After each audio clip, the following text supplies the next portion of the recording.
কিনা? রব্বুল আলামিন নারীদেরকে ঘরের এমডি বানালেন, বাড়ির এমডি, ম্যানেজিং ডাইরেক্টর। অনেক কিছু ম্যানেজ করতে হয়। ফুড ম্যানেজমেন্ট জানা লাগে, কুকিং ম্যানেজমেন্ট জানা লাগে, রেয়ারিং আপ দ্য চিলড্রেন জানা লাগে, ডিপ্লোমাসিও জানা লাগে।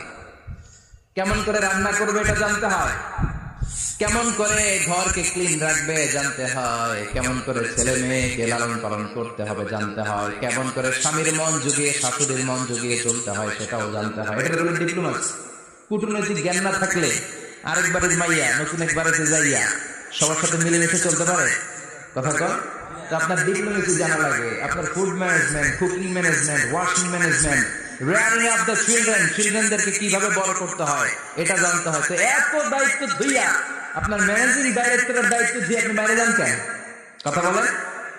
এজন্য আল্লাহ বললেন ওয়াকারনা ফি বুয়ুতিকুন্না, ঘরে থাকবা। ঘরে থাকলে ওই ঘরটারে বরকতময় করে দেয় কে? আল্লাহ।